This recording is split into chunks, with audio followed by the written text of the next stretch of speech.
Hello student, स्वागत है आप सबका उत्कर्ष क्लासेस के अंदर। मैं हूं आपकी अपनी बायोलॉजी मेंटर डॉक्टर रौनक बाड़मेरा। और बच्चों, आज के इस सेशन के अंदर हम लोग बात करने वाले हैं फोटोसिंथेसिस के बारे में।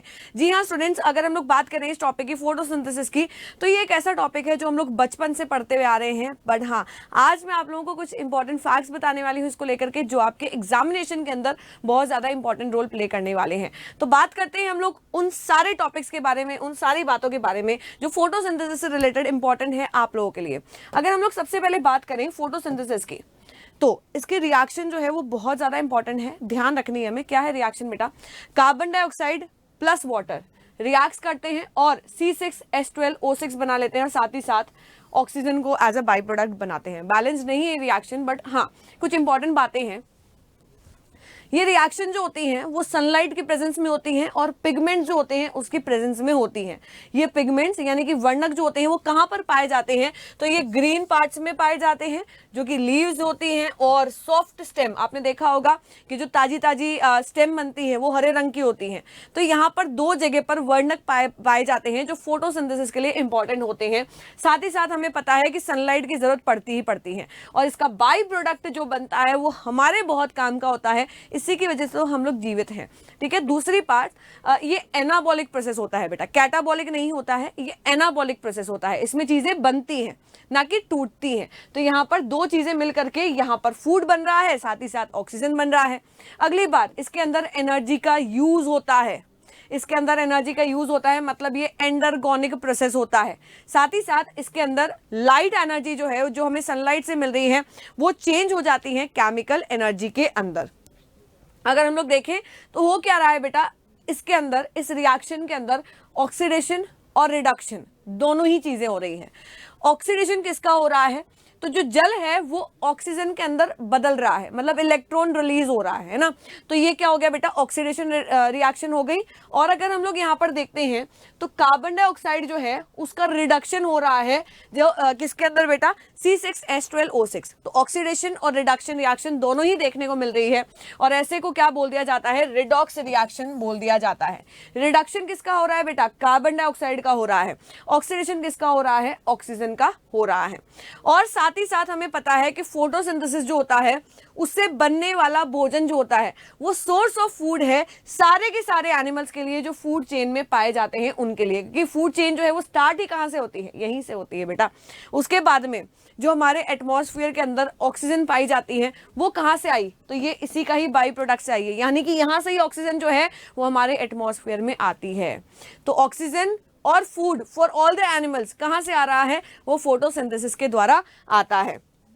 नेक्स्ट, अगर मैं यहां पर बात करूं फोटोसिंथेसिस होती कहां पर है, हमने ये तो बात की कि ग्रीन पार्ट्स के अंदर होती है, बट ग्रीन पार्ट्स में भी कहां पर होती है? तो ध्यान रखना बेटा, ग्रीन पार्ट्स, जैसे अगर हम लोग बात करें लीफ की, लीफ के अंदर क्या पाया जाता है बेटा? मीजोफिल टिश्यू पाया जाता है। इस मीजोफिल टिश्यू के अंदर जो सेल प्रेजेंट होती है इसे हम लोग मीजोफिल सेल कहते हैं, और उसके अंदर पाया जाता है हमारा हरित लवक, जो हरा हरा दिखाई देता है, जिसे हम लोग क्लोरोफिल कहते हैं। बात करते हैं इसी क्लोरोफिल के स्ट्रक्चर की। क्या खास होता है इस क्लोरोफिल के अंदर? कैसे यहाँ पर फोटोसिंथेसिस रिएक्शन होती है? तो चलो बेटा यहाँ पर ध्यान देना। ये जो क्लोरोप्लास्ट होता है, इसके बाहर वाली मेम्ब्रेन आउटर मेम्ब्रेन, इसके अंदर की तरफ जो होती है बेटा वो इनर मेम्ब्रेन होती है, और जो अंदर की जगह खाली जगह होती है उसे हम लोग स्ट्रोमा कहते हैं।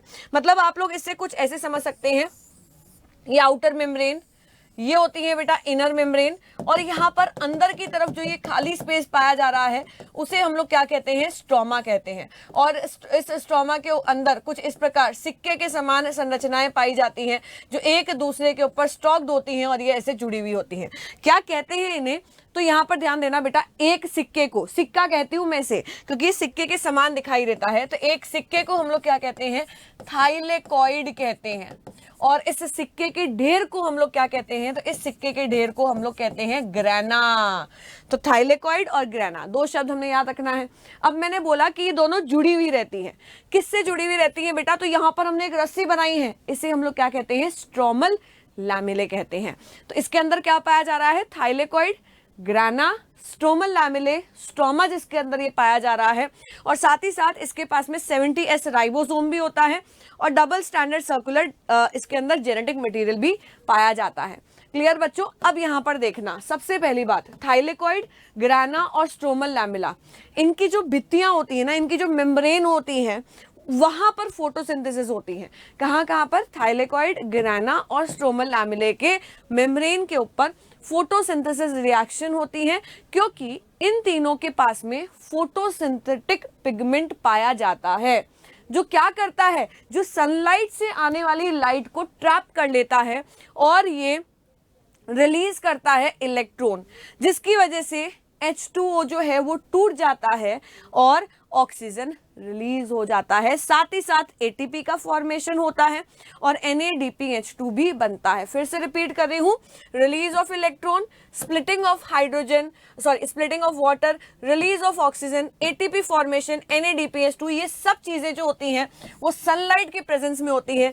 इसलिए इन रिएक्शंस को कह दिया जाता है लाइट रिएक्शन। जो सनलाइट की प्रेजेंस में होगी उसे हम लोग लाइट रिएक्शन कहते हैं। तो यहां पर लाइट रिएक्शन की वजह से हमें क्या मिला? ध्यान रखना बेटा, ATP मिलता है, NADPH2 मिलता है और ऑक्सीजन मिलता है। NADPH2 जो होता है वो रिड्यूसिंग एजेंट होता है, ये ऑक्सीजन को रिड्यूस कर देता है C6H12O6 में। क्लियर बेटा? अब बात करते हैं, ये तो हुई बात लाइट रिएक्शन की। अब इसका दूसरा पहलू जिसे हम लोग कहते हैं dark reaction. Light reaction, dark reaction is equals to photosynthesis. Light reaction हमने कर ली, अब देखते हैं डार्क रिएक्शन में क्या हुआ।